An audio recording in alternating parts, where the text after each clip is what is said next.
Hello everyone, welcome back से हर्ष। तो आज हम यहाँ पर कुछ इंपॉर्टेंट टॉपिक पर डिस्कस करेंगे। उससे पहले यहाँ पर आप देख सकते हैं, ये हमारी टीम है जिसके माध्यम से आपको दोनों पेपर में, paper one and paper two में जो है तैयारी करवाई जा रही है। आंसर की आ गई, आप सबने मैच कर लिया होगा। तो अगर आपका स्कोर जो है आपके अकॉर्डिंग, जैसा कि आप प्रिडिक्ट कर पा रहे हैं, अंदाज़ा लगा पा रहे हैं, अगर उसके अकॉर्डिंग आपका स्कोर आपको लगता है कि ठीक है, फिर तो आप आगे की तैयारी करें। अदरवाइज आप अभी टाइम है, कोर्स को ज्वाइन कर सकते हैं। पर्याप्त टाइम मिल जाएगा आपको यहाँ से तैयारी करने का। ये हमारे सोशल मीडिया प्लेटफॉर्म है। इसमें से टेलीग्राम है, इंस्टाग्राम है, यूट्यूब है। और यूट्यूब पे अगर आप पहली बार आए हैं तो आप सब्सक्राइब कर सकते हैं चैनल को। ठीक है, कमेंट करें अपने व्यू को और दोस्तों के साथ शेयर करें। इसके अलावा आप हमारे फेसबुक पेज से भी जुड़ सकते हैं, और फेसबुक पेज के माध्यम से आपको इम्पोर्टेंट अपडेट मिलती रहेगी।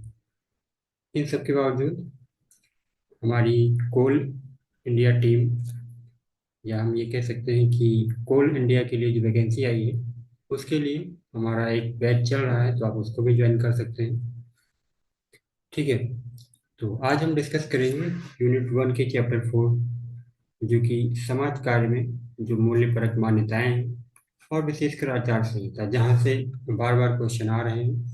और हमने देखा कि जो NSW है, हमारी समाज कार्य की एक संस्था, ठीक है, national Association of Social work, तो इसकी जो आचार संहिता है वहाँ से काफ़ी बार क्वेश्चन पूछे जा रहे हैं। और विशेषकर इसके जो 6 कोर वैल्यू है, ठीक है, जो इसके 6 मूल्य मान्यताएं हैं, वहाँ से क्वेश्चन आ रहे हैं, तो उनको हम यहाँ पर डिस्कस करेंगे। इसके अलावा जो इग्नू से क्वेश्चन आ रहे हैं, जो हमारी संस्था है, ठीक है, Indira Gandhi national open university, जो 1985 में स्थापित हुई थी, तो इस यहाँ से जो प्रश्न आ रहे हैं उन सभी को हम इस वीडियो में कवर करने वाले हैं। तो आप इस वीडियो में अंत तक बने रहिए, क्योंकि पर्टिकुलर इस टॉपिक से कई क्वेश्चन लगातार पिछले वर्षों में पूछे जा रहे हैं, और जो है आने वाले समय में पूछे जाने की पूरी संभावना है।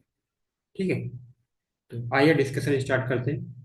हम देखते हैं कि समाज कार्य के अभ्यासकर्ताओं के लिए कुछ मूल्य परक मान्यताएं निर्धारित की गई, जैसे कि जिस भी क्षेत्र में वो कार्य कर रहे हैं समाज कार्य के, उसके बारे में उन्हें पूरी जानकारी होनी चाहिए। ठीक है, और साथ ही कार्यकर्ता को उनके कार्यों में निपुणता होना आवश्यक है, निपुण होना आवश्यक है। और इसके लिए विशेष प्रशिक्षण की अगर जरूरत है तो उन्हें जो है प्राप्त करना चाहिए, क्योंकि प्रशिक्षण से कुशल कार्य क्षमता में वृद्धि होती है। अगर हम समाज कार्य व्यवसायिक तरीके से अपनाने से संबंधित समाज कार्य की बात करें, तो समाज कार्य अधिक प्रभावशाली तरीके से संचालित किया जाता है। इसके कार्यों में गुणवत्ता आती है, और इससे जो है रचनात्मक भूमिका निभाने में सरलता मिलती है। तो ये इसकी कुछ जो है मूल्य परक मान्यताएं हैं। इसके अलावा हम देखते हैं कि सामाजिक जो हमारा कार्य है, जो समाज कार्य है, अभ्यासकर्ता सामाजिक न्याय के पक्ष में कार्य करते हैं तथा समानता के अवसर को प्रोत्साहित करते हैं। ठीक है, इसके अलावा हम देखते हैं जो हमारी IFSW और 2014 की जो ग्लोबल डेफिनेशन है समाज कार्य की, जो IFSW और अन्य संस्था के साथ दी गई थी, वहां पर भी सामाजिक न्याय की बात की गई है। तो इस प्रकार हम समझ सकते हैं कि सामाजिक न्याय जो है हमारी आचार संहिता और मूल्य परक मान्यताओं में एक महत्वपूर्ण स्थान रखता है। साथ ही सामंजस्यपूर्ण वातावरण का निर्माण करने का भी सामाजिक कार्यकर्ता का हमेशा प्रयास होता है। तो ये कुछ माल मूल्य परक मान्यताएं हैं, जिसके संदर्भ के माध्यम से हम समझ सकते हैं चीजों को। इन सब के बावजूद कुछ अन्य महत्वपूर्ण चीजें जो समाज कार्य आचार संहिता से संबंधित है, एक एक करके डिस्कस कर लेते हैं। वीडियो में पूरा बने रहिए। इसके बाद ही हम इग्नू से संबंधित और NSW के माध्यम से जो भी क्वेश्चन पूछ जा रहे हैं उन पर डिस्कस करेंगे। तो समाज कार्य अभ्यासकर्ताओं के लिए जो हमने अभी मान्यताएं देखी, इसके अलावा कुछ सक्षमताएं भी हैं इसमें, जैसे कि सामाजिक कार्यकर्ता सामाजिक जो है कार्यशैली को निर्धारित करते हैं, जिसके माध्यम से वो सामाजिक कार्यक्रमों को अपने पेशेवर शिक्षा के माध्यम से निष्पादित करते हैं। उपरोक्त के अलावा पेशेवर समाज कार्यकर्ता गुणात्मक पड़ावों पर अधिक ध्यान देते हैं। ठीक है, गुणात्मक पड़ावों से जो है चीजों के बारे में एक बेहतर समझ विकसित होती है। समाज कार्य सक्षमता मानव और समुदाय की भलाई और बढ़ावा देने हेतु उद्देश्यपूर्ण मूल्य परक और व्यवसायिक स्थितियों में अभ्यास करने हेतु समाज कार्य ज्ञान मूल्य और कौशल को एकीकृत करके लागू करने की क्षमता है। ठीक है, यानी कि समाज कार्य सक्षमता क्या है? समाज कार्य सक्षमता जो है मानव और समुदाय की भलाई को बढ़ावा देने हेतु उद्देश्यपूर्ण मूल्यपरक और व्यवसायिक स्थितियों में अभ्यास करने हेतु समाज कार्य ज्ञान मूल्य और कौशल को एक साथ लागू करने की क्या है? क्षमता है। इसकी कुछ विशेषताएं बताई गई हैं। समाज कार्य अभ्यास में 5 प्रमुख जो है सक्षमताएं बताई गई हैं। वो 5 प्रमुख सक्षमताएं कौन सी हैं, एक एक करके देख लेते हैं। सबसे पहले यहाँ पर बताई गई अभ्यास के साथ पेशेवर होना, आचार व्यवहार का अभ्यास होना, आलोचनात्मक सोच, पेशेवर निर्णय लेना या फैसला लेने में सक्षम होना, और डाइवर्सिटी को एक्सेप्ट करना, विविधता को अपनाना, साथ ही अग्रिम मानवाधिकार और सामाजिक आर्थिक न्याय से संबंधित सक्षमता को जो है विकसित करना। ठीक है, तो ये कुछ 5 मूल्य जो है हम देख सकते हैं, 5 प्रमुख सक्षमताएं। इसके बाद हम देखते हैं समाज कार्य की आचार संहिता से संबंधित जो प्रश्न बार बार पूछे जा रहे हैं उनके संदर्भ में देख लेते हैं। प्रत्येक व्यवसाय के कुछ नियम होते हैं, तो समाज कार्य के भी अपने कुछ नियम हैं जो कि सामाजिक कार्यकर्ता इस क्षेत्र में जो भी लोग कार्य कर रहे हैं उनको ये नियम पालन करने होते हैं। ये नियम प्रतिबंध मात्र कार्यकर्ताओं को मनमाना व्यवहार करने से नहीं रोकते, बल्कि सामाजिक कार्यकर्ताओं के व्यवहार, क्रियाकलाप, अभ्यास, प्रक्रिया आदि में एकरूपता लाने का प्रयास भी करते हैं।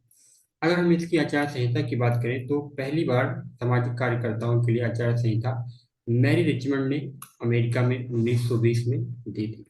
ठीक है, मैरी रिचमंड से संबंधित बहुत सारे क्वेश्चन आते रहते हैं। इनकी एक प्रसिद्ध पुस्तक है सोशल डायग्नोसिस, जो कि 1917 में आई थी, काफी ज्यादा एग्जाम में पूछी जाती है।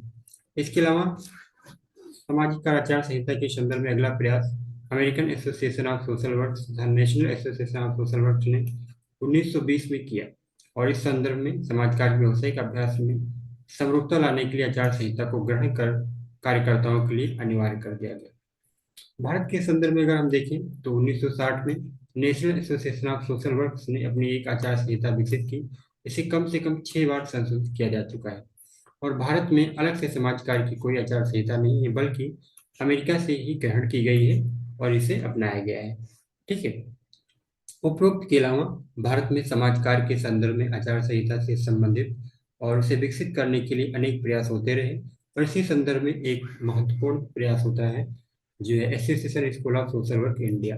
इस संगठन को जो है इसकी जिम्मेदारी सौंपी जाती है आचार संहिता से संबंधित, और जो संस्था है, ये संस्था ज्यादा दिनों तक जो है इस क्षेत्र में कार्य नहीं कर सकी। हालांकि इसने कुछ जो है निम्न कार्य किए हैं, जैसे कि समाज कार्य व्यावसायिक शिक्षा का स्तर ऊंचा करना, समाज कार्य को वैज्ञानिक आधार प्रदान करना, संकाय अध्यापकों को आपस में मिलने और विचारों को आदान प्रदान करने का अवसर देना, साथ ही संगोष्ठी पुनर्चर्चाओं और पाठ्यक्रमों का आयोजित करना, अनुसंधान यानी रिसर्च को बढ़ावा देना और समाज कार्य के साहित्य को प्रकाशित करना।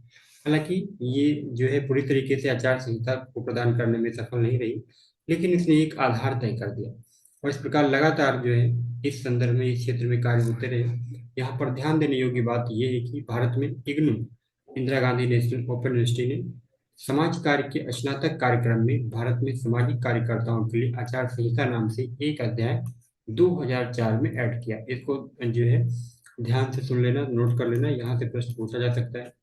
ठीक है, क्योंकि इसकी जस्ट अगली वाली लाइन से प्रश्न आया है। तो वर्तमान संहिता इसी 2004 की संहिता का संशोधित व सुधरा हुआ रूप है। हम देखते हैं कि स्कूल ऑफ सोशल वर्क, जो कि इग्नू द्वारा 2007 में स्थापित किया गया था, और यहीं से इस बार प्रश्न आया था, जो कि ऑलरेडी नोट्स भी कवर था। जो भी पेड स्टूडेंट थे जिन्होंने हिंदी मीडियम से सोशल वर्क का कोर्स परचेज किया था, उनको ये जो है ऑलरेडी पता था। ठीक है, तो आप भी इस तरह के बेहतरीन नोट्स पाने के लिए कोर्स को परचेज कर सकते हैं, पेड कोर्स को ज्वाइन कर सकते हैं, और वहाँ पर आपको विभिन्न प्रकार के mock test, PYQ test series, unit wise सब प्रोवाइड की जाएगी। साथ ही जो है 60 रिवीजन नोट्स भी एग्जाम से पहले प्रोवाइड किए जाएंगे।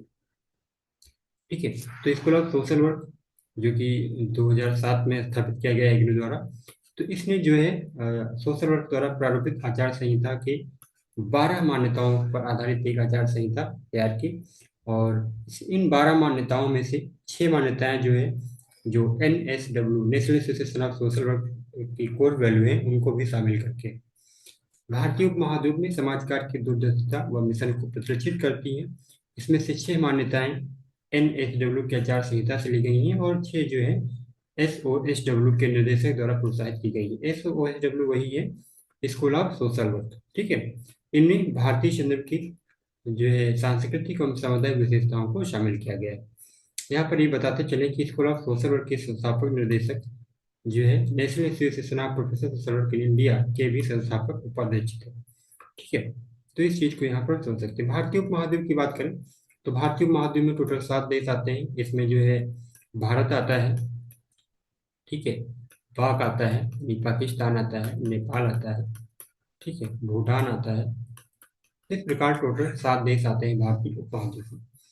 ठीक, तो भारतीय उपमहाद्वीप के संदर्भ में जो महत्वपूर्ण छह चीजें थी उनको ग्रहण किया गया, प्लस 6 बातें मुख्य मान्यताएं जो है एनएसडब्ल्यू के द्वारा जो दी गई थी उनको ग्रहण किया। इस प्रकार जो है 12 बिंदुओं की एक आचार संहिता तैयार की गई। हम देखते हैं कि सबसे ज्यादा प्रश्न इस बार एनएसडब्ल्यू की आचार संहिता से पूछे जा रहे हैं।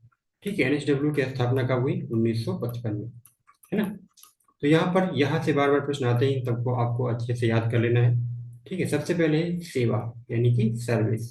दूसरा है सामाजिक न्याय यानी कि सोशल जस्टिस। तीसरा है व्यक्ति गरिमा और मूल्य, dignity and worth of person. और चौथा है मनुष्य संबंधों का महत्व यानी इम्पोर्टेंस ऑफ ह्यूमन रिलेशनशिप। इसके बाद इंटीग्रिटी और कंपिटेंस यानी कि सुयोग्यता।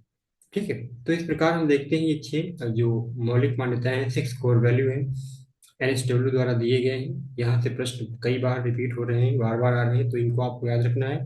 उपरोक्त के अलावा 6 जो मान्यताएं और जो एसओएसडब्ल्यू स्कूल ऑफ सोशल वर्क के द्वारा जो इग्नू द्वारा 2007 में स्थापित किया गया है, इसके द्वारा दी गई है।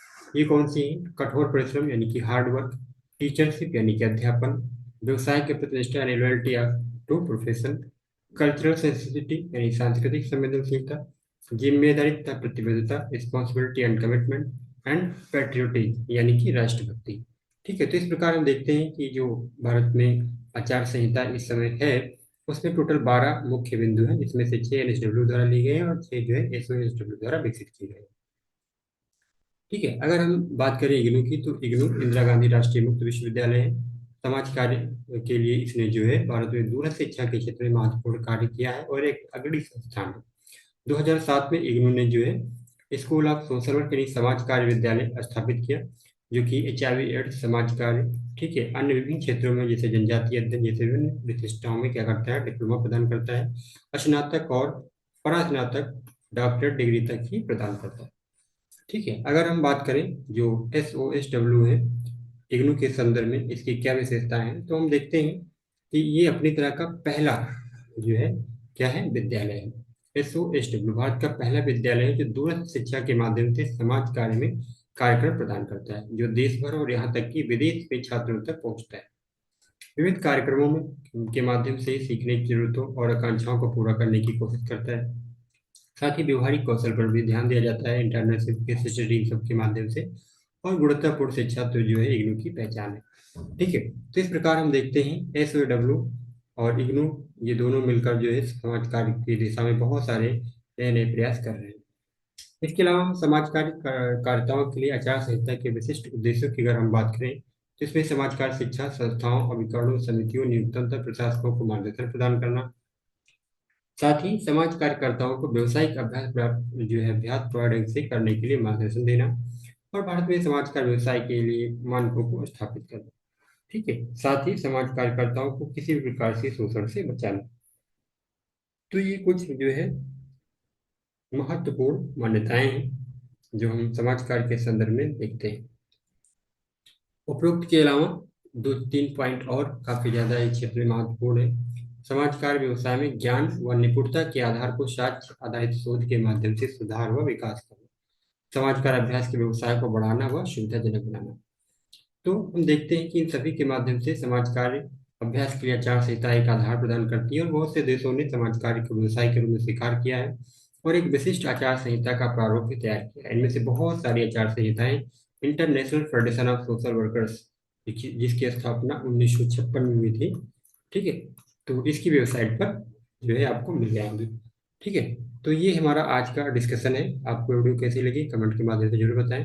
ठीक है, और हमारे पेड कोर्स को ज्वाइन कर सकते हैं इसी तरह की महत्वपूर्ण वीडियो टेस्ट सीरीज और अन्य महत्वपूर्ण जो है कंटेंट पाने के लिए। Okay, thank you so much watching the video.